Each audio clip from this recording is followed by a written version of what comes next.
Hold on. Well, that's it. So welcome again to all of you. And I'm delighted that Cllr Manuela Perteghella has joined us. She is the new Parish Champion with the new governance that we have at Stratford District Council. And so I thought it would be a good idea if she came to tell us how she sees her role, and also she can hear from us what we think her role should be. So without further ado, because you know me, I don't like these meetings to go on eternally, I'll pass the baton on to her and I'll mute myself as well. Well. Thank you, Ellie. Thank you very much. So good evening, everyone. I'm Manuela Perteghella, and I'm the District Councillor for Stratford-on-Avon on Stratford District Council. I've been representing the ward since 2020. A little bit about me: I have a professional background in higher education, and I'm a school governor. And most importantly, I started my local government vocation as a parish councillor for Stratford-on-Avon with a portfolio for traffic. So I have experience of how parish councils work and the important role that you all play to improve the place we live. I've been appointed on the 24th of May, the Parish Council Champion for Stratford-on-Avon. And this role has several objectives. You might already be aware, because obviously I had the predecessor before me, but I'll just go over what I understand the role to be very briefly. So the parish champion role is to raise awareness and have regard of issues affecting parish and town councils. So it's very important for me to have regular meetings with you all to understand what the issues are. Also to be the first point of contact for parish and town councils in the event of concerns relating to dealings with the district council, but obviously in that within this objective I will be liaising with your ward member as well as appropriate, to ensure that parish and town council views are taken into account when the district council undertakes consultation, and to encourage joint training events. So if you would like to have more training on a district related service or matter, please let me know, and I will be very happy to to organize that. I remember one of my first joint training when I was a parish councillor was to go to a 3-tier training about transport, which was really, really interesting. And you had parish and town councils. You also had the district councils, because obviously the district council has the remit for planning, and then you had the Warwickshire County Council who had the remit for public transport. So it was really interesting and quite productive.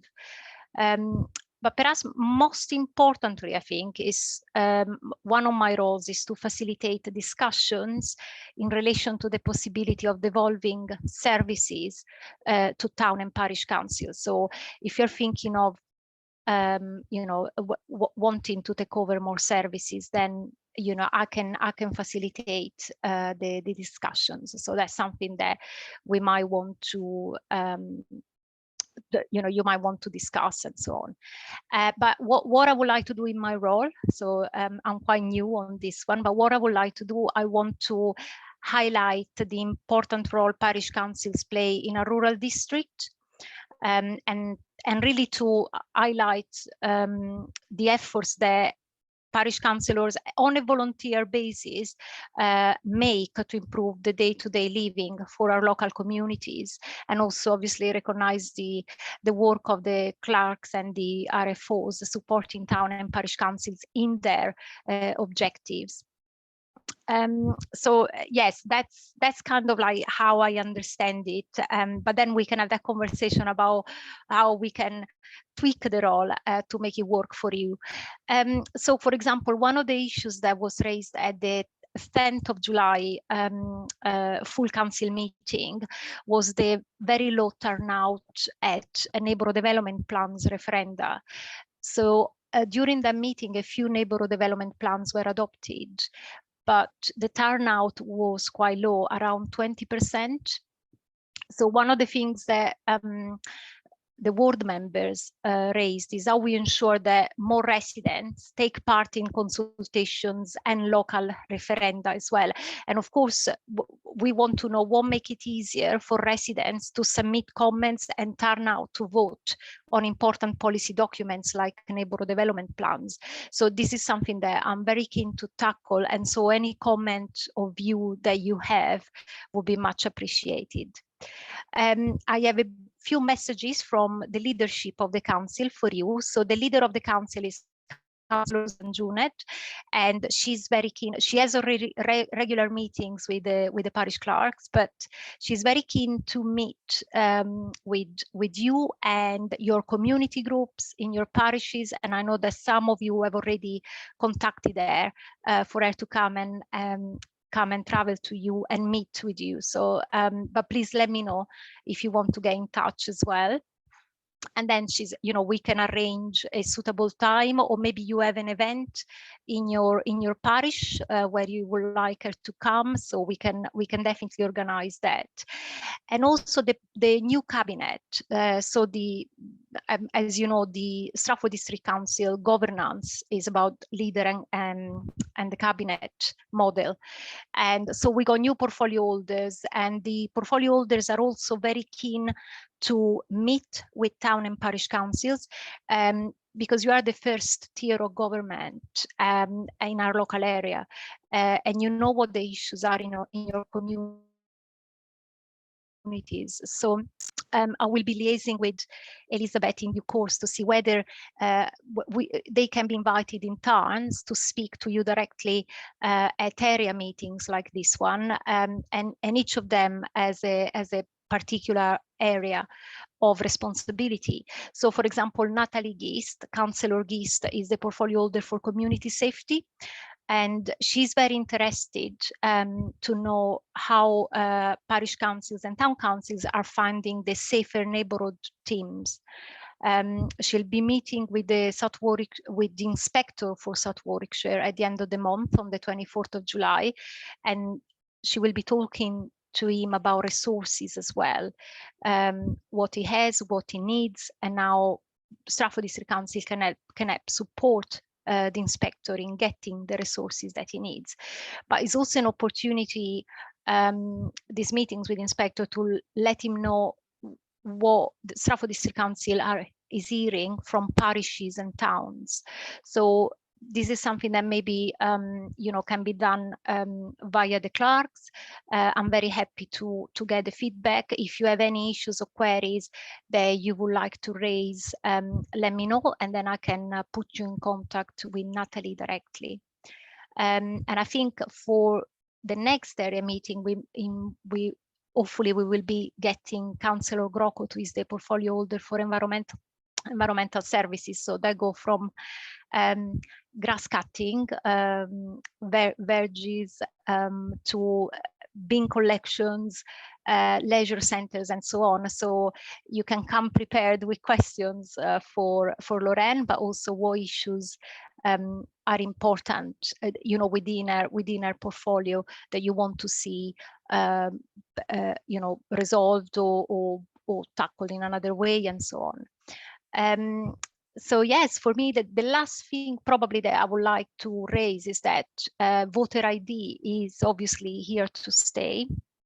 And I know that some parish clerks underwent training to be able to help with applying for voter ID, especially in those remote parishes and for vulnerable residents. And because this could be an alternative to those residents who are not online, or they're not digitally literate, or included in this digital world. And also they might not be able to travel to Stratford District Council, where we are going to, there is a walk-in service to get voter ID. So that's something that maybe, depending on resources and so on, parishes can, parish clerks can offer, but there is training from Stratford District Council in order to do that. Yes, and that's me for the moment. Thank you very much, Manuela. And now it's over to the councils. Anybody want to raise any questions or ask her anything or whatever? Crikey. I have to go to the other screen just in case somebody has put a hand up, but I haven't. Okay. Oh, yes, here we are. Margaret, go ahead. Unmute yourself, please. Yeah. You're muted. You're still muted, Margaret. That's better. Just to say that, of course, Kinnerton is a very small community, so we tend to know nearly all our residents between us. But Susan Junehead is actually living in the Kinnerton parish, so we know her well. And two of her next door neighbours are parish councillors. Brilliant. So obviously you know where to knock if you want her to come. Oh yes, yeah. Yes. You'll see her. You probably will see her at every parish council meeting. Yeah. Yes. But, yeah. And to see her if she's walking down to the shops and all those sort of things. Of course. Thank you. Thank you, Margaret. Anybody? Oh, I don't quite. Oh no. Yeah, Wendy. Go ahead. Hello, I'd just like to welcome and congratulate Manuela. It's a wonderful role, and thank you for being there to help all of us with our parish council work and to advise us. So it would be interesting to know of that district council training. If you could filter that through via the clerk, that would be wonderful, and thank you. Yeah, thank you, Wendy. Yes, I will check. But obviously, if you have an area that you want to say, well, actually, my councillors need more training, like, for example, an aspect of planning, then we can organize that as well. So if you have specific areas that you want to, get more training, we can do that.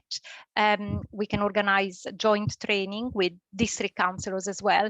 But I will obviously go and see what training we have available at the moment that you can all come and attend, and I will go back to either via Elizabeth or directly. I can go directly to your clerk.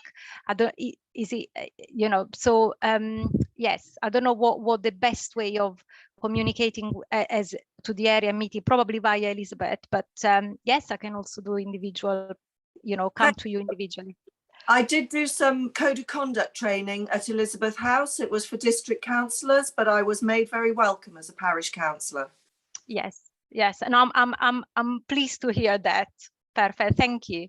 Thank you. Okay. Anybody else? I'm scrolling down. Nope, that's it. Well, thank you, Manuela. It was quite a good turnout for you, so at least you now know who they are. They know who you are. And so I've got a funny feeling that it could be that after this is finished and they've had time to digest everything, you might start getting emails. But that's perfect. And obviously, do you want me to put in the chat my email? I mean, you can find it on Stratford District Council, but what I do, I will put it in the chat, and then you all have it. And you can find me also on the website. And as I say, if you, so that should be okay. Yeah.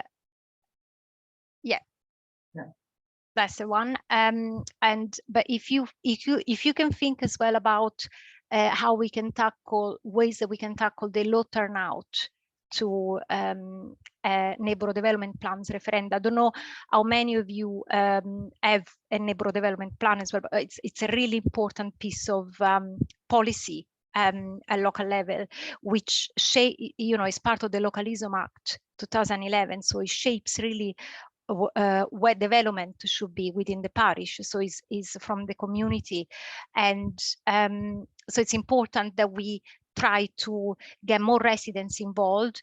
And also for those of you who have it already or have had it for a while, you're aware that there's going to be the South Warwickshire local plan in the making. And what happens is that eventually the South Warwickshire local plan will substitute the core strategy. And with that, there'll be a review, think about having that review of your neighbourhood development plans. So it might be that, you know, then we need to get residents involved and looking at how maybe changing some policies and so on.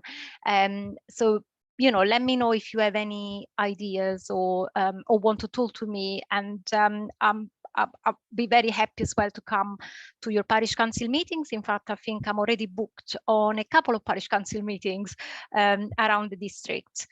So thank you very much. And I think, hold on a minute, because I've got somebody else with yeah. a question. Parish and Town Council. The floor is yours, John. You're mute.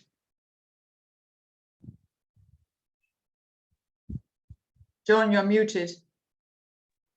There you go. Yeah, I was aware of that. I was just trying to find the right button. Hi, Manuela. Really pleased to see you involved in this activity. Absolutely fantastic. Apologies that I was a bit late in, so I may have missed a bit of what you were talking about. There is, of course, something uppermost in my mind, and it occurred to me it's not going to affect everybody here, but a certain group of them may be interested in what happened at the Integrated Care Board meeting yesterday. I'm referring to the Ellen Badger Hospital.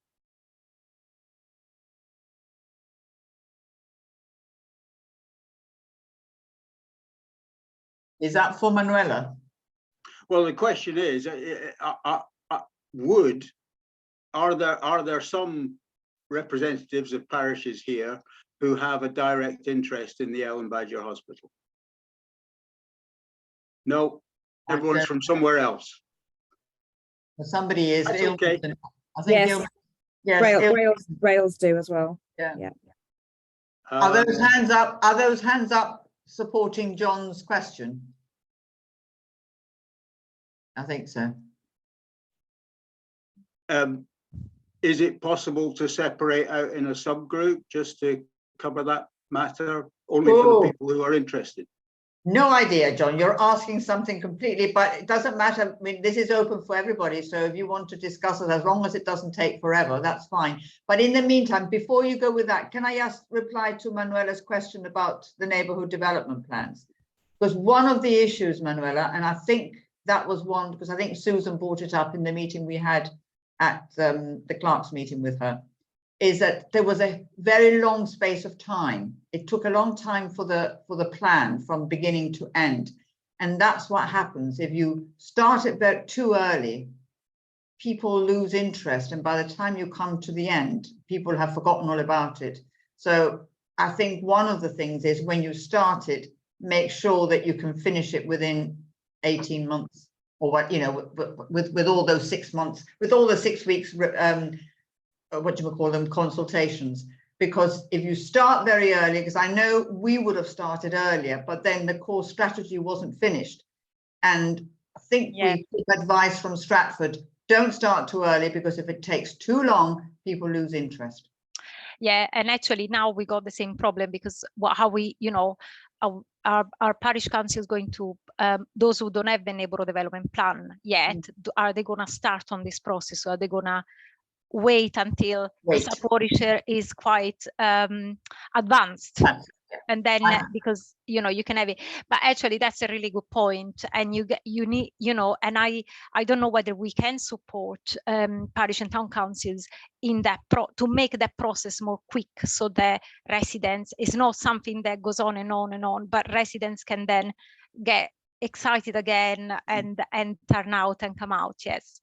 Yeah. Yes, I have to say that my advice to my council at the moment is, we are due for a review, but there's no point in getting a review halfway and then find out that the local plan is going to change or whatever. Yeah. Yeah, no, that's good. Yeah. Okay. Perfect. Thank you. All right. Anybody else with that questions, or else we can go back, because if that part is finished, this is also a discussion amongst ourselves. So if John from Shipston wants to take the floor regarding the hospital, you're more than welcome, John. So can I just ask about the development plan? Of course. Sorry, I'm Christabel Shawcross from Witchford and Ascot Parish Council. We're a very small parish council, and it can, I think, seem quite daunting to undertake the neighbourhood development plan and consultation and so on.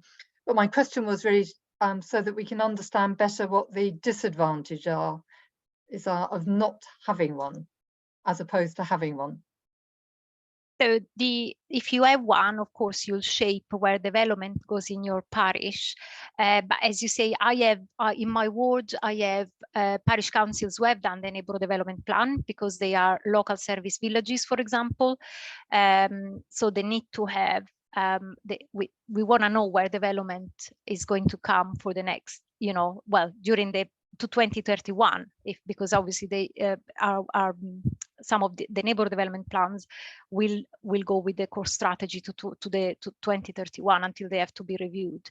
I have also very small parishes who have a village statement, which also, but because they are not, if you want, they're not going to be, because of the core strategy policy for balance dispersal, they're not going to be affected that much. The only thing that I would say is that when there are planning applications in your parish, then if you don't have a neighbourhood development plan, what happens is that the application, the plans will be the policy will be used to assess the planning application is the core strategy, Stratford District Council local plan, which obviously look at district level. And also there are supplementary planning documents, which is more like guidance, but the policy itself are going to be the ones from the core strategy. If you have a neighbourhood development plan, that those policies in the neighbourhood development plan will also be used and considered when you assess a planning application. But I take your point that it is very costly. It could be a costly process. It could be a long process, and there's lots of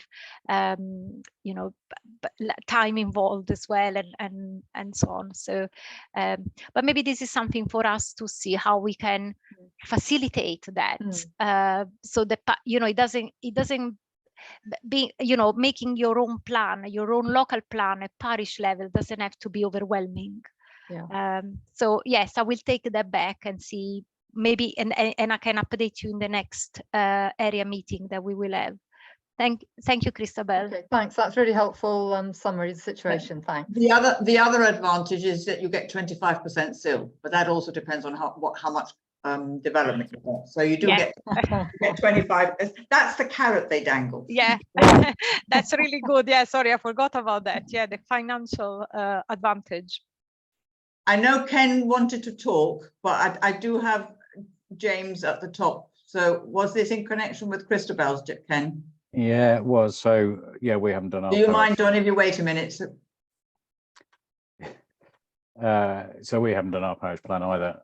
No. On the basis that I don't want to spend £1,000 worth of our parishioners' money on something and spend all the time doing it when I'm not sure how much power it has. I don't know whether there's anybody from Gaydon Parish Council here, but I suspect they've got a parish plan because they're very organised, but I suspect that's not going to have much influence on the huge industrial estate application, which is currently going through. And so the reason we haven't done it is because other than the SIL percentage, I see no evidence, and maybe this is something you can come up with examples where a parish had a application for new housing that was actually quashed courtesy of just having their parish plan, which says we don't want any houses on this field, because I don't believe that's the case. And I think the pressure that we get from district to, well, you need to have these houses, and the planning team overrides anything that's in a parish plan.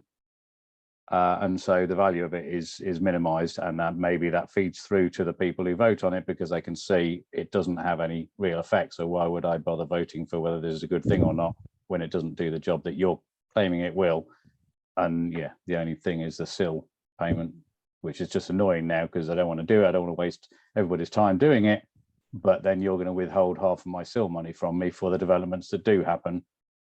And so it's kind of it's not so much a carrot as a punishment for people that don't do it. And so, yeah, it all seems a bit arse about face, and it's not really doing the job that it's supposed to do. Are we talking of Stratford? Hold on, he's disappeared. Yeah. I would disagree with that, because in our plan, we have an area which is outside the built-up area in Broome, and there was a field that went up for, I think it was outline application, and we refused it on the fact that it was not according to the neighbourhood plan, and obviously it was also against the core strategy, admittedly, but Stratford did support it and mentioned the development plan.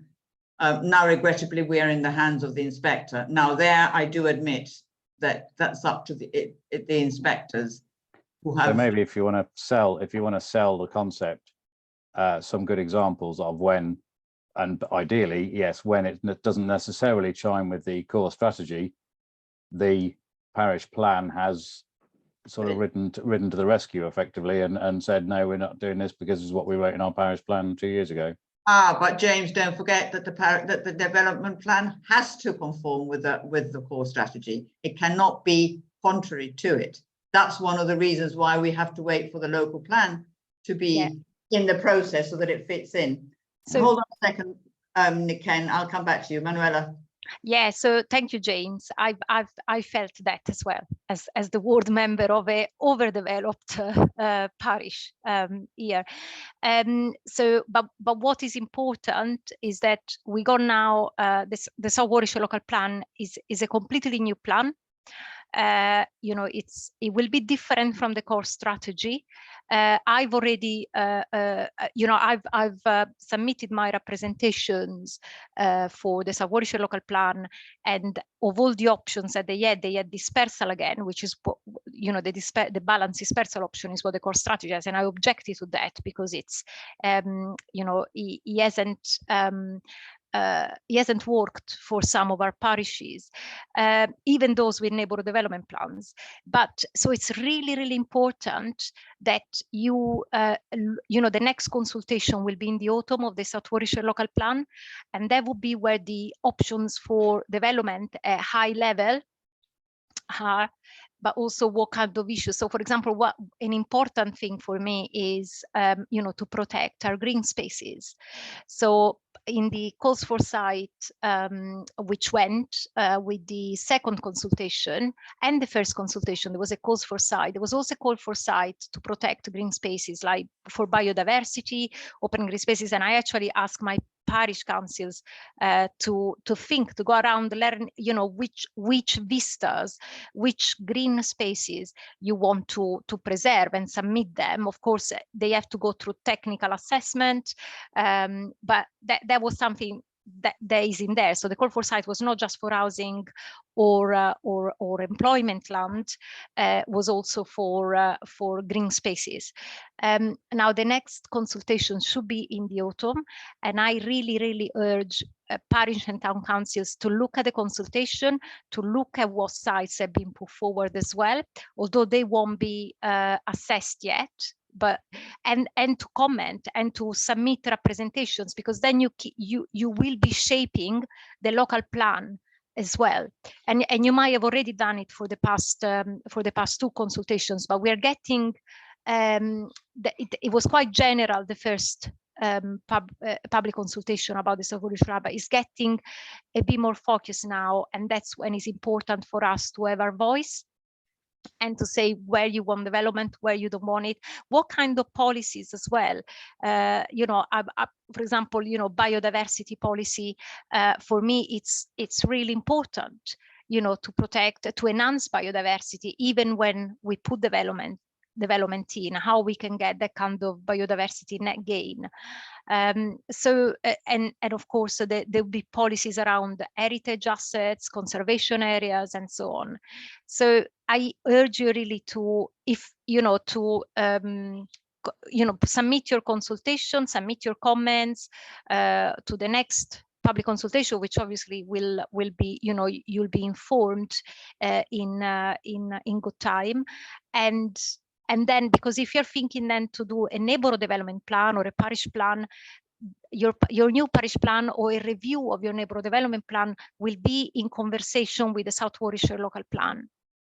So it's quite important that we get those policies right, so that, you know, that conversation can come, and the community, you know, your communities really shape where development will go, and it's quite important because the South Warwickshire local plan will look at development in our district to 2050.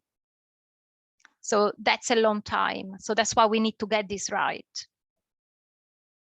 Okay, now, thank you, Manuela. I'm a bit, I'm sorry, John, I'm going to have to leave you to the end because it's a completely different topic. I don't remember who was first. Can I come in on neighbourhood plans as well? Yeah, you can. Yeah, you've been very patient with the other. Come in. We have a made neighbourhood plan, and we've had some pretty good advantages from it, specifically making sure we don't get development outside the built-up area boundary, getting control over our built-up area boundary. And in fact, just recently, we have in our neighbourhood plan what's called a reserve site. And just recently, we've had some local interest in developing the reserve site. On consulting Stratford District Council, they actually came back and advised that actually, because of the amount of development we'd already had, that reserve site should be kept in reserve for a bit longer. So they were in fact helping us resist the development for a bit, as it were. So that there's stuff in there. I think having a neighbourhood plan is extremely useful. I think, Manuela, it would be quite helpful if we could see the district council collaborating with us on the development of the South Warwickshire plan. In other words, where they see something that they're talking about for the South Warwickshire plan is going to impinge on or reinforce or have an effect on a parish's neighbourhood plan, they should deliberately come and talk to that parish about it, and especially give advice as to how the neighbourhood plan will have to be changed. Yeah, if it has to be changed, then let's have that discussion well in advance, so that we can appreciate the reasons for it and understand how it's to be gone about. But a bit of collaboration, I think, would be extremely good. No, that's a really good point. In the drafts that have come out and the request for public consultation has tended to say on neighbourhood plans that they will consider neighbourhood plans, which is great, fantastic, but that as soon as the South Warwickshire plan is in place, it will override the neighbourhood plans, which is okay as a statement, but it would really help if there was a bit of collaboration in getting to it, so that we're actually developing our neighbourhood plans in line with and in sync with the development of the South Warwickshire South Warwickshire local plan. Yeah, I mean, that's a really good point. Also, I've raised these actually, and my group have raised these in the past years. You know, what's the relationship? What happens to those neighbourhood development plans? Yes, should parishes and towns start budgeting for a review for a new neighbourhood development plan? There'll be, as I understand it, there'll be a transition period. Where, you know, you got the kind of policies, and then obviously the South Warwickshire local plan will take over. So I think that's a really, really important point, not just for those towns and parishes that have adopted the neighbourhood development plan, but actually those that would like to have one, for all the advantages that we have heard this evening. So that's one of my priorities, I think, now to see how that kind of collaboration that John was talking about, how can that be done beyond the public consultation, which we, you know, parishes and towns need to, because that's a formal consultation. And in fact, all the consultation responses for the South Warwickshire Local Plan issues and options consultation, so the second stage, have all been published. So you can go and see, and also the call for sites have been, you know, the sites have been submitted, the additional sites have been submitted, that's also been published, so you can go and see on the website. But I think that now that we are getting from the general to more to the bespoke, more to the particular, then I think that's important that, you know, parish and town councils can see how, you know, get more clarity in a way about their neighbourhood development plan is in a relationship with the South Warwickshire Local Plan. So that's something that I will bring back actually to the portfolio holder for planning, which we could also invite to one of our areas meeting as well. So that you can, you know, we can raise that as well with him, but I will bring that back. Thank you so much, John, for raising this with me. Okay, I'm not saying that I'm going by, but I think Ian might be next. Pillerton Priors. Thank you. Our experience of neighbourhood plans is a little bit jaded. We started off quite keen.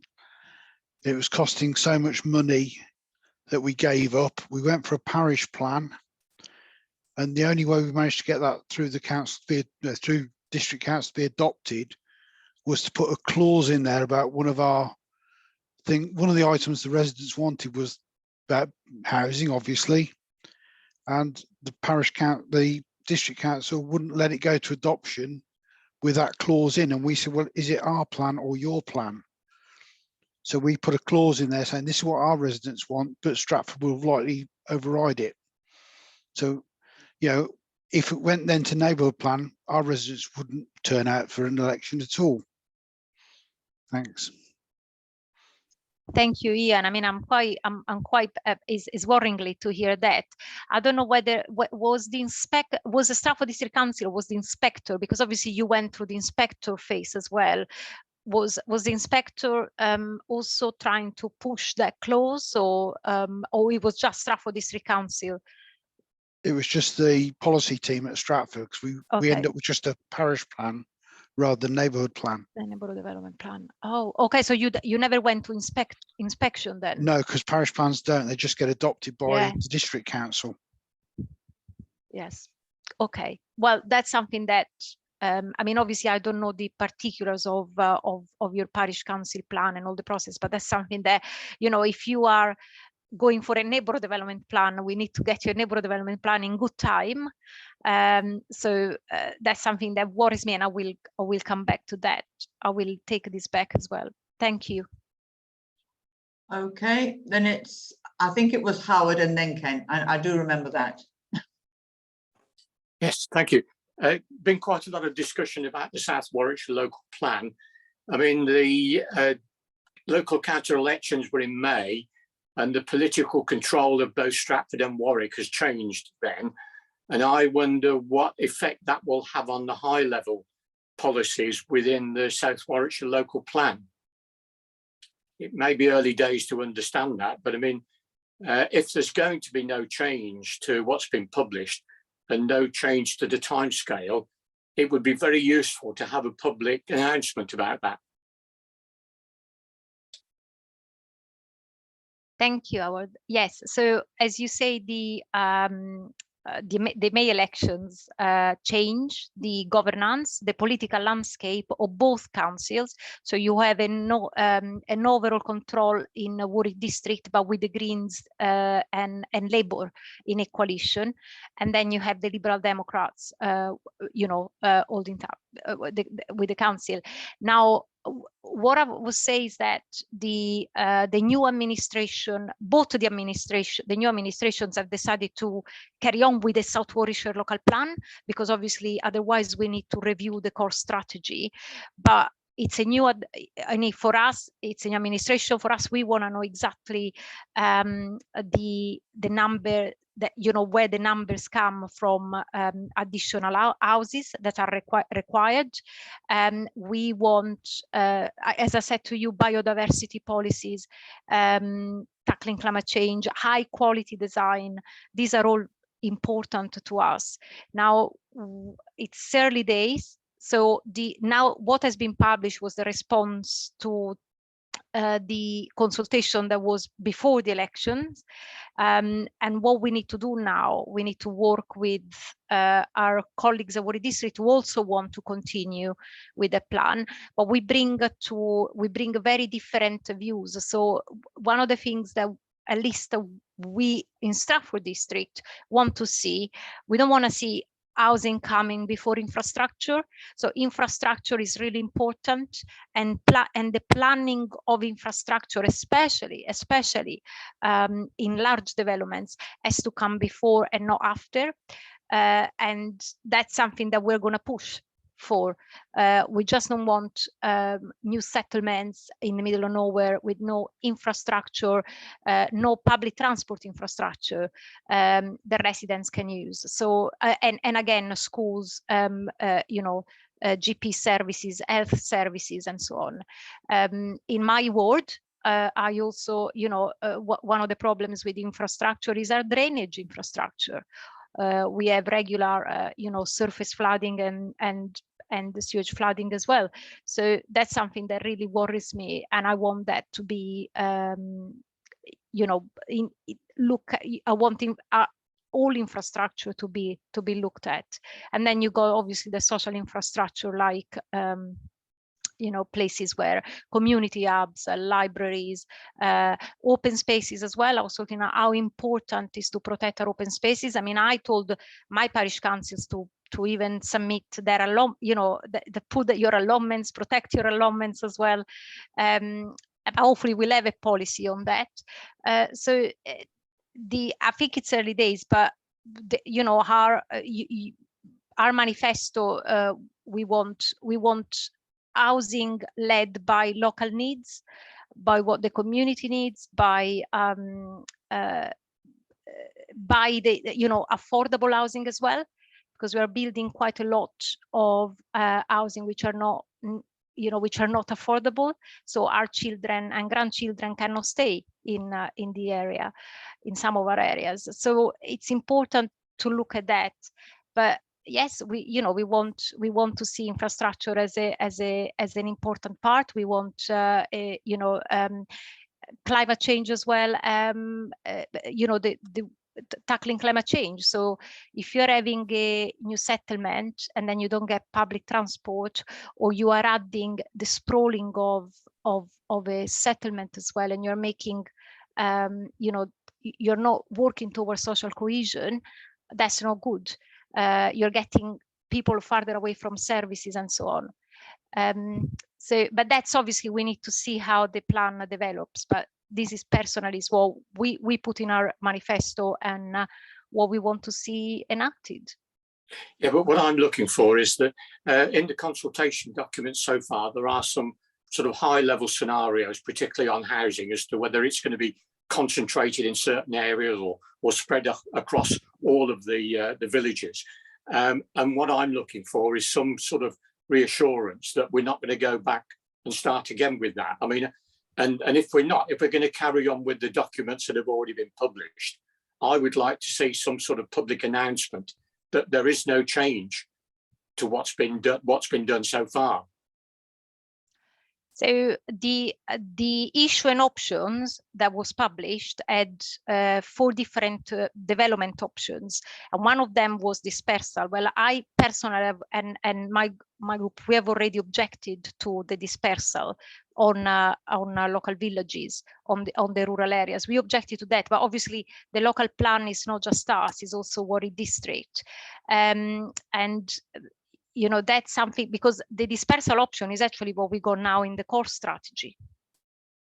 You know, all the local service villages, the main rural centers, they would, you know, they should have taken this amount of housing within the plan year, where we know that lots of many parishes have taken much more already than the approximate number that they were required to take. So, you know, I hope that I don't see the dispersal option in the next, you know, in the next consultation.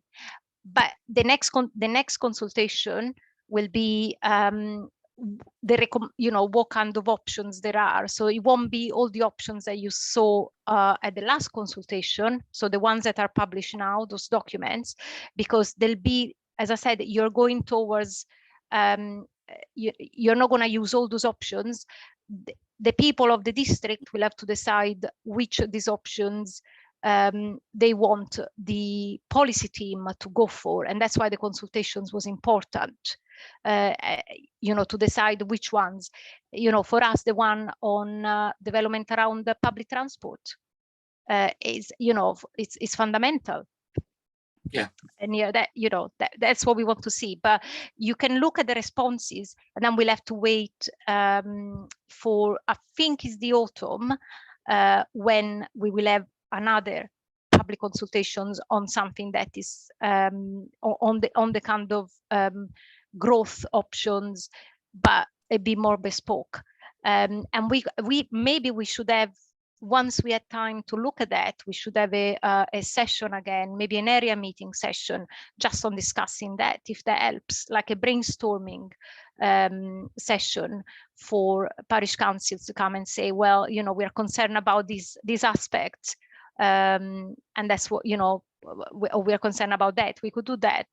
And I can report back. But as I said, it's really, really important that the parish and town councils and residents as well, and of course you represent the views of residents as well, but to comment on what on these high level policies as well, and on any site. The sites as well, they're all being submitted, but it doesn't mean that they're gonna then recommend it for development, whatever that development could be, whether it's employment, whether it's mixed housing, employment, or housing, or even a green site, you know, a public open space, because they'll have to go through an assessment, technical assessment. And I can tell you that I'm scrutinizing the criteria for this technical assessment very, very closely. Yeah, okay, thank you. I think it's Ken now, please. Thank you. Eventually, thank you.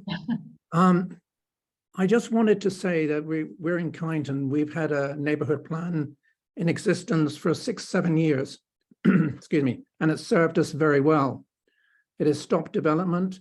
We have used it on many, many occasions in conjunction with planning from STC. The only bit of advice I would give you is, don't think of it locally all the time. This is a national initiative. And we went out and we spoke to it. There are a lot of national organizations that will help you. You can get funding nationally and you can get more advice nationally. And by so doing, you don't become so locked in to just what is happening within the Stratford area. You have to look at it in a much broader aspect. And we did this, and we were quite effective in building a good and robust plan. You have to do it in conjunction with STC, obviously, but don't be totally led by them. You can do your own thing, and then you can check it with them. You have to be quite bullish in the way you approach it. And we were the second, I think, the first major rural centre to produce a plan, and it has been very effective. But I just encourage you to do it, but you know, do it your way that serves your population.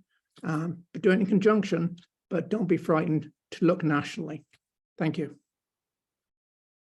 Thank you, Ken. And Ian, you're next.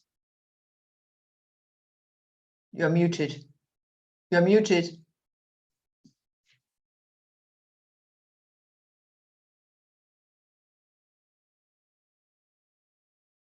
You're still muted as far as I can see. Oh, no, you're there. No, you're not. I don't think you're muted. Oh, now I don't you think are. your Now, mic is now I can working. hear you. No, that's me. I don't think you're muted. Your mic isn't working in. No, you come and go. So where you were before, either speaking directly to the microphone or something, because otherwise we can't hear you. No? Can anybody else hear him? No, we can't hear you.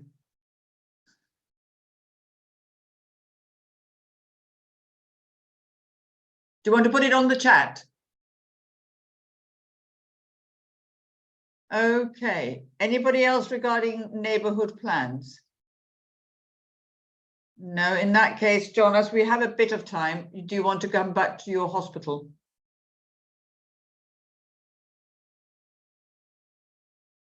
Thank you, but I'm conscious of the fact that this is really only relevant to a reduced number of people. So if you know, if you wanted to sort of wrap up for them and then say, or if they've got other stuff to discuss, then you want to stay a little bit longer. Then just get the group that might be interested, then I'm happy to do that. Okay. Are there any other issues that anybody wants to bring up? Yeah, Margaret, go ahead. I've seen your hand. Right. Although we live at the opposite side of the county, nearly at Kinnerton, to was it John? Gibson. Ulster lost its little cottage hospital many years ago. Yeah. And then you're likely to use yours. Where do we put all the people that are bed blocking in the acute hospitals that could quite happily come out to places as you're fighting at the moment? It seems a retrograde step, because if you can put, say, 10 people out of acute wards, so 10 more people can get in that are waiting, to my mind, this is a very important situation. That's it. I don't disagree. Regrettably, it's county or public health, isn't it? But John wants, he's dying to reply to you, Margaret. I can see it in his face. Come on, John. Thank you, Margaret. Yes, I am aware what they did to you in Ulster, and effectively they are doing the same thing here. First of all, they promised to build a hospital. Then they said, oh, well, we'll build it in phases. You can have the GP surgery first, and we'll build you a health and well-being hub, right? And then they said, we'll build the hospital afterwards. And now they've been chasing a bed review. Would you believe this started 7 years ago? They've been chasing a bed review, and the bed review's come back and said, oh, well, yes, okay, we'll increase the number of community beds. Actually, they're reducing the number of community beds, but they're calling it increasing because by the time they knocked the hospital down, there were only 16 beds left in it. But basically, they're coming back and saying, yeah, we're going to move your community beds to Leamington Spa. Have you seen a bus that goes from Shipston to Leamington Spa? Sorry, there isn't one. Thank you, Margaret. Any other issues that anybody's got that you want to discuss? Manuela wants to, yeah, go ahead, Manuela. Yeah, just to say to about the Ellen Badger hospital under threat. I submitted together actually a cross-party motion with our Green councillor, a Stratford District Council motion to the full council, where we ask, we ask council to oppose the removal of the beds from the Ellen Badger, the inpatient ward from the Ellen Badger Hospital to Leamington, but also we requested a 12-week public consultation as well, because on the recommendations, because there hasn't been a public consultation, and also our motion asks that should the SWIT and the ICB choose to remove the beds from the Ellen Badger Hospital, that the Adult Health Committee, Overview and Scrutiny Committee of Warwickshire County Council refers the this decision to the Secretary of State. Now, the motion has gone to Cabinet. So we're going to have to wait for Stratford District Council Cabinet, and then it comes back to full council, and I'm hoping that it will be supported by the council. I was unable to attend the ICB meeting, but I don't know whether John can update us on that. But of course, this is what we're doing. Well, what I'm doing at Stratford District Council level with my colleagues. I think I saw a hand. Ken, do you want to reply to that? I wanted to really respond to Ian's chat message, reference the ICB connection with Upper Lighthorn. Kyneton are really so closely associated with this. I just wanted to assure him that we're well on the case. We understand the pressure on the residents, but we also understand the pressure on our own surgeries within Kyneton and the difficulties that would present us with. So it's just to support Ian in his chat message to say, we're with you. We do understand your difficulties. Thank you, Ken. There's a one, hold on, I've got to find who's got the hand. It's James. Go ahead. Hi, and it's nothing to do with me, John, but aren't these cottage hospitals for, you know, my 12-year-old kid who's fallen out of a tree and broken his arm, and sort of having sort of small, locally administered, not first aid, but sort of the next step up from first aid? I'm not sure they should be used to remove bed blocking people from acute hospitals in the towns and just shift them to bed blocking in the cottage hospitals, should they?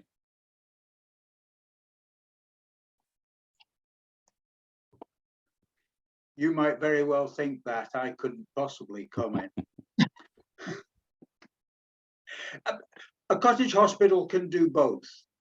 Yes, there's a pathway called discharge to access, which is an acute hospital like Warwick has somebody who is fit enough to leave hospital, but not yet able to look after themselves in their own home. A cottage hospital can play that role. They can provide nursing, 24-hour coverage, this, that, and the next thing, and therapies to get them ready to move into their home. And that's an absolutely valid use of a cottage hospital. But it's not just that. It's also the person who, you know, the young person who's got a green stick fracture or whatever it happens to be. It's the elderly person with a urinary tract infection. It's these other sort of what I would describe as ordinary ailments, as it were, that a cottage hospital can deal with, so that people don't ever have to go anywhere near an acute hospital. So that you're not only reducing the demand on the acute hospital, but you're also dealing with some of the bed blocking. Sorry, I'm on my horse now. James, is yours a legacy hand? And it's Karen, please. Hello, yes, just on the cottage hospital issue, I'd also like to have or put forward my views that they help a lot as well with dementia patients.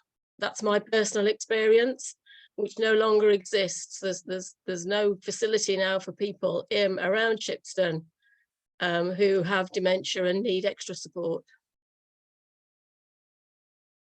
Thank you. I see. I don't know whether everybody follows the chat, but that's what Manuela is saying, that's what she means by infrastructure. In other words, that it all sort of ties in medical centres, health centres, schools, etc. I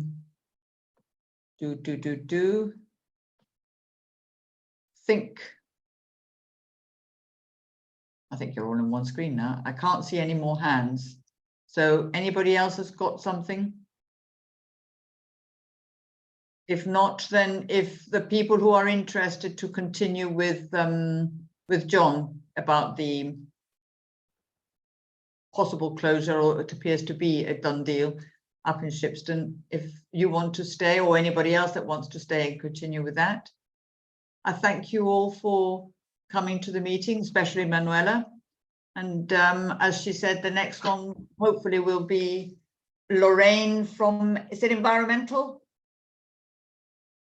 And I don't know whether you want to, and maybe perhaps Manuela, you're probably going to come as well, if I know you.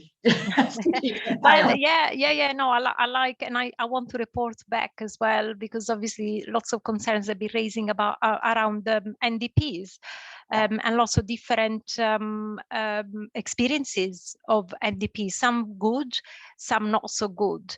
So, you know, I want to take back to the planning portfolio holder, but also, yes, so Lorraine Grocott, Councillor Grocott is portfolio holder for environmental services. So that includes, you know, street scene, which you might use, you know, dog waste bins, you know, the emptying of dog waste bins, among lots of other things, but also sports and leisure as well. So of course, some of you will have playing fields and leisure centers as well. She also is responsible for grass cutting, where in those areas where Stratford District Council has responsibility, and lots of other services. So obviously she will come and talk to you about those, and also getting your views, and you know, you can raise issues as well. But yes, I would love to come back if you have me, and come back with an update, because I got quite a lot of actions now written down. So I think it was Ken that brought it up, that one thing that we would like is a sort of hands up as to when you think that those of us that have got to review our NDP, when is the time to start? Because we don't want to leave it too late, but we don't want to drag it either. So if you can sort of make a point of letting us know now is the time to start, that would be brilliant. Yes, and also going, you know, take the point that we need, you know, how taking John's point as well of kind of collaboration, or how we can influence the South Warwickshire local plan going forward from the bottom up. Yeah. Okay. All right. Thank you all, except for John's Army, or whatever we want to call it. Cheers then to those that are leaving us. Okay.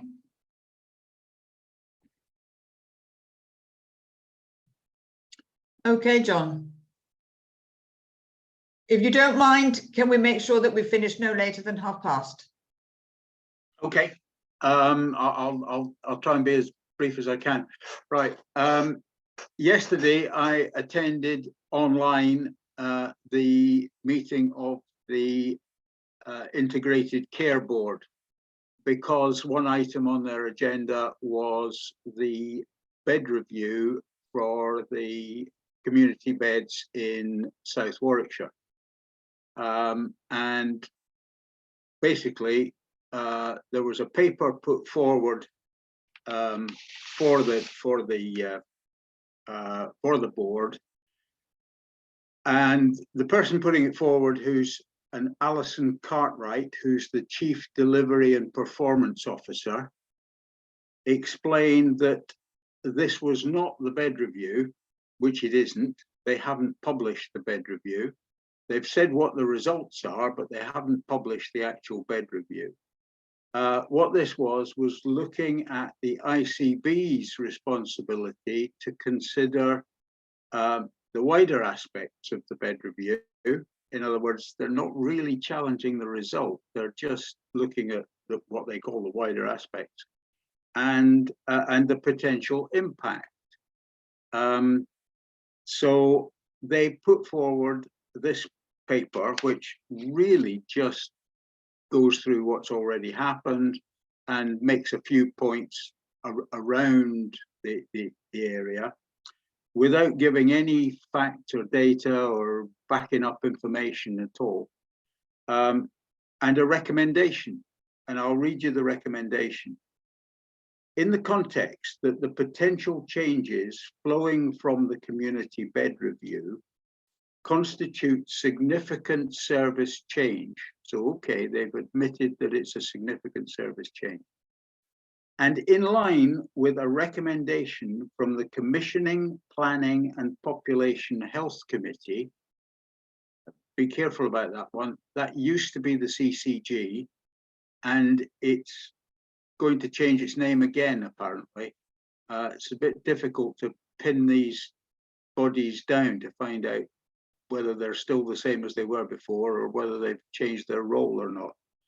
But anyway, that committee, the board is asked to approve that the ICB proceeds with the development of a commissioning pre-consultation business case.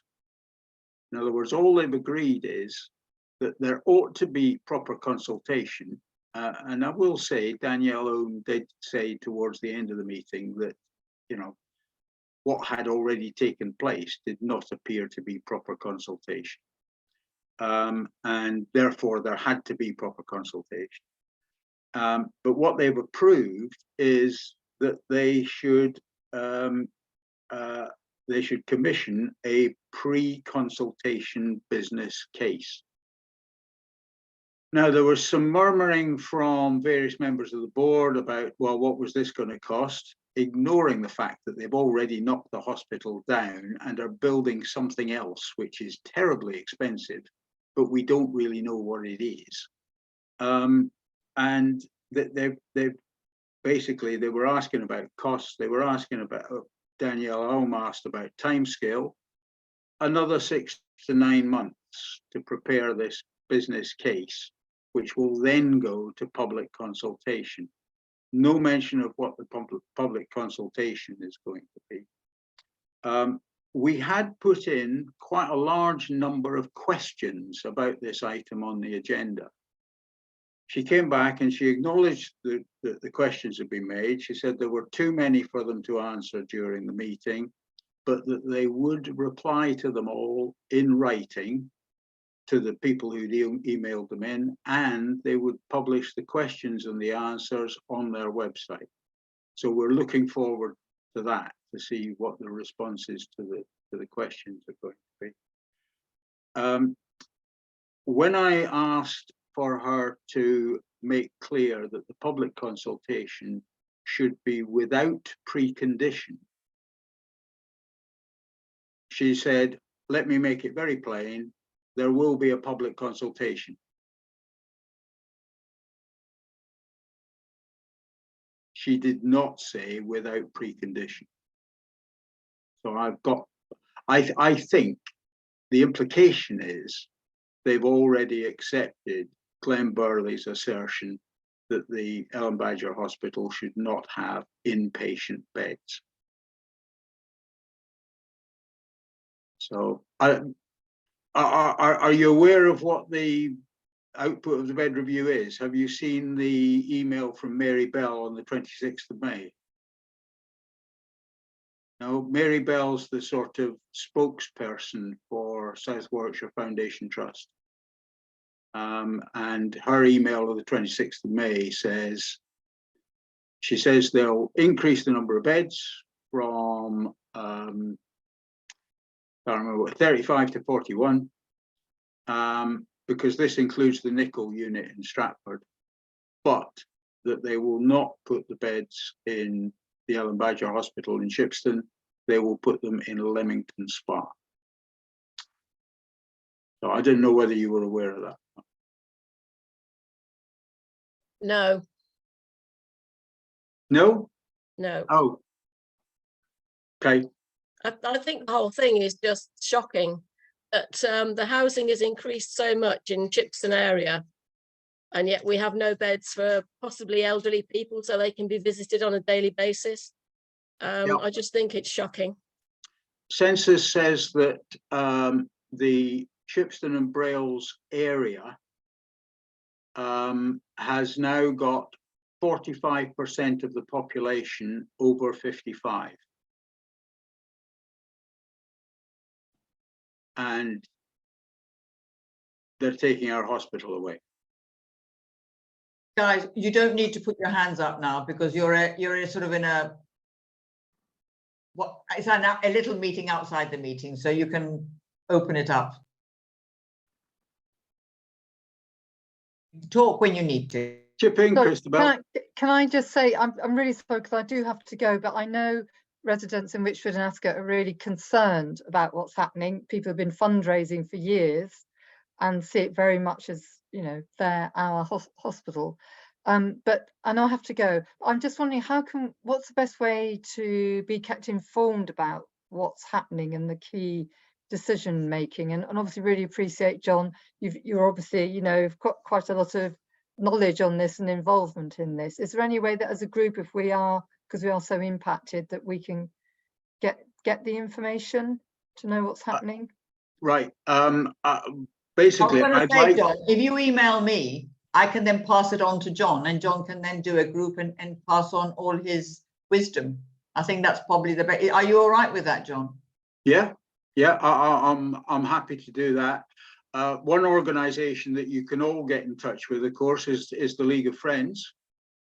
The League of Friends are incredibly involved in this because they put a very large amount of money into it, and they're, in fact, they've taken the decision.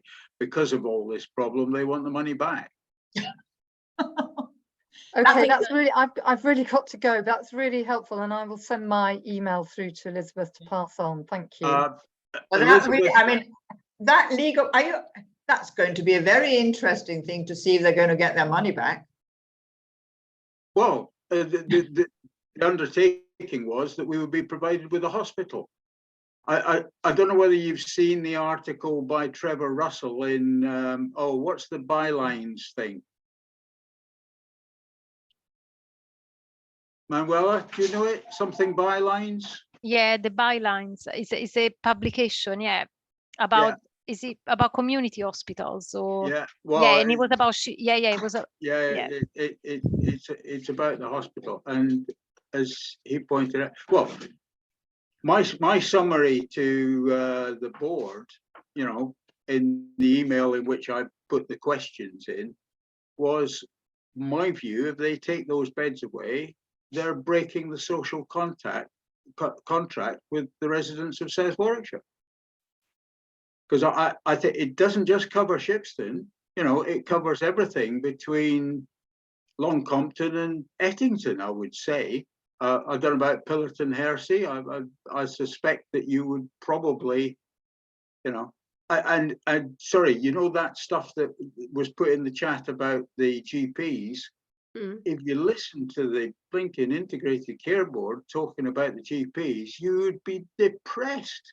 It's absolutely awful. And one of the things they want to do is recruit and train people. Well, they're not going to do that in sorry, when I say South Warwickshire, I mean rural South Warwickshire, the bit we're in, right?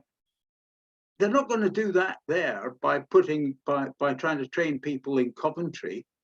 You know, no one's going to go and work in Coventry. It's just impossible. People aren't even going to go and work in Warwick. They might just go and work in Morton, 7 miles down the road, but that's about it.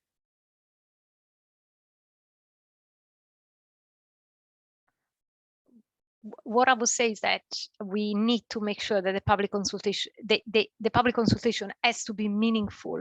That means it doesn't have to be predetermined. It's you know, the definition of a public consultation has to have you can't have a policy outcome already decided. It has to be informed by the public consultation, and again, when that comes, because obviously they have decided to do a pre-consultation business case, which I'm assuming it's all those evidence that shows why they come up with those recommendations. You'd have thought they'd have done that already. Well, Manuela, sorry, I think most of us are quite cynical about so-called public consultations, aren't we? I know I am. Okay, can we start putting some conditions down for the public consultation? As far as I'm concerned, online and surveys, they might be okay, but they're not enough. We want Burley to present himself and his case in the Townsend Hall in Shipston, and in my view, every parish hall in the area. Because, yes, I'd agree. Yeah. Have you invited him? I haven't yet, no, but I think this group could. I I'd really can't, like- I mean, I'd really that's like not it to our come- job, but I think if all of you, all the chairman of your councils invite him, and you copy all of each, when you invite him, you copy all of you in to this, so that the person you're inviting is aware of all the parish councils or local councils that are, you know, anxious and inviting him. I think you can. I don't know. Are you guys up for that? Well, what do you Yes. think, Manuela? Yes. That's one way of doing it. What is the purpose of inviting him? What do you want to ask him? What does he want to present? I want him to explain to you why he's taking the beds away. John, the other thing, has anyone asked for done a freedom of information request to see where he's got this data from? Because I think we need to be challenging him on why he's come to this decision. Like you say, we can all approach the trust and ask for that information, for the data behind this report. Has anyone done that yet? Do you know? No one has.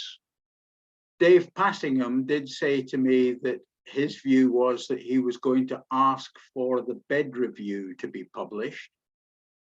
The League of Friends have sent a legal letter asking for it to be published, but a freedom of information request is a very, very, very good idea.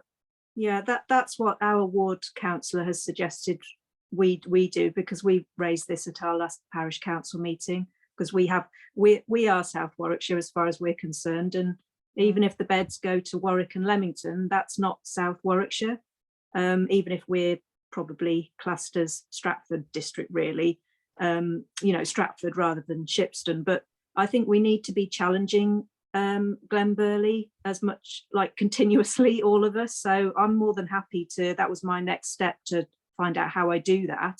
But I think if we all do it, it can't hurt. Manuela, do we look for some district coordination across this and make the whole campaign more effective? Or even a county council level, because they have the adult health overview and scrutiny committee. So the county councillor as well. You know, we could, they could, you know, I've done freedom of information requests for issues to do with in my ward at district level, but you know, there again, where data, it was about decisions taken, and I wanted to see the data behind it. I wanted to see the costs as well for those decisions. So and I'm actually still waiting for some of those, because the problem is that they know, they say they have to come back to you within a certain point. 21 days. Yeah, but they might email you and say, oh, it's taken us longer because we need to, you know, the data that you've asked, it's, you know, it's somewhere. But Manuela, in this case, they're asking for a document on which they're basing their decisions. That is not obscure. And also any public consultation would have to have the bed review published, because otherwise, what do you consult on? Yeah. If you are consulting on the recommendations, you'll have to have that bed review, and you have to have all the technical evidence behind it, or the data where they're saying that there's not enough, you know, not enough people were using the Ellen budget, because I think that's what they were trying to say, but we haven't seen that. But I think, I mean, it took, you know, while waiting for them to publish this, I think freedom of information request is a very good idea, and it's something that we can do. You know, it's something, it's a tool that we can have to hold those to account. I mean, I would expect that any public consultation, I mean, we ask for Stratford District Council and Warwickshire County Council to be to be consultees.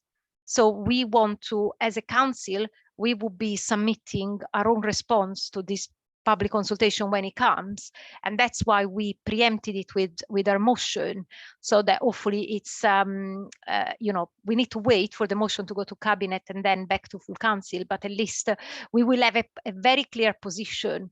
If that gets passed, we will have a very clear position as Stratford District Council. And I know I don't know whether Warwickshire County Council has done the same, but I know that they've requested a meaningful public consultation. And a meaningful public consultation means that you cannot have predetermined, you can't have already, you know, you need to be open to the consult, because if all the consultations come back that everyone is objecting, you know, how do you do that? How do you go again for these recommendations? But what I would say to I think it was John, yeah, the average age, I mean, we got the census, the 2021 census now, and the average age of the district council is 48.2. So we are the oldest district in the West Midlands. And So we have and the one with the highest growth of population. Yeah. I cannot, regarding the predetermination and the public consultation, the problem is they go out and they ask somebody to do a study. And if it depends how you ask them to do the study, because it's the same problem. Let's put it at planning level. When a planning level and you want to convert a business to a dwelling because the business isn't successful, you go to an estate agent and you want it to be a dwelling because you can sell the plot for more money than if you want to do it as a business. You make damn sure you tell the estate agency, you put the charges for letting this out so high that nobody's going to ask. And then they come to Stratford, I have got here 3 proofs that my estate agent isn't able to let my property as a business, therefore it can't be a business, I want it to be a dwelling. So all these consultations, it depends how the question is asked and what the remit of the person doing the study is. If the remit is, we want the hospital to close, they will then do the way they present it is to help you to close the firm. I know I'm being a cynic, but that's how I've got to be fair. They are not closing the hospital. They're just saying that what they are calling a hospital will not have any inpatient beds. Yeah, the ward, the inpatient ward. Yes, but if that's what they want, that's what they have. When they instruct somebody and paying them to do it, they will say, try and see whether we can get this closed. I'm being a cynic. I know I am. Yeah, but I wonder whether we should prepare our own counter evidence, if you want. Yeah, I think we should. Certainly, Elizabeth. Can I ask if that is a permanent position? Now, once you've got the hospital built and you've got, you know, facilities in it and you've got the nursing staff in there, because you've got the no nursing staff. But you've got the cancer nurses are going to be based there, aren't they? The who? The nurses that go out and into people's homes. The community nurses. Community, yes, the community. Yeah, okay. They're going to be based there. And so once you've got the hospital built, you know, things can change in the future, surely. Am I wrong? It just, to me, it seems like an awfully long time that we're putting... I agree. Yes, things can change, but have you ever seen anything that's closed reopen? Well, exactly, but they're not closing it. They are. But they're closing that. Well, sorry. What they're doing is they're not building the bit that was supposed to have the ward. If you look at the planning application, which is in Stratford District Council. I'm sorry, you've got 5 minutes. I hate to hurry you, but I've got to line. I'll be as quick as I can. There are 3 distinct bits to it. There's the GP surgery, there's the health and wellbeing hub, and there's the hospital. And what they've said is, we're going to build phase 1, and we're going to build the first phase first, but we're not going to build the hospital bit. Right? Okay. Yeah. Until we know the result of the bed review. Now that they've got the result of the bed review, they're not going to build a hospital bit at all.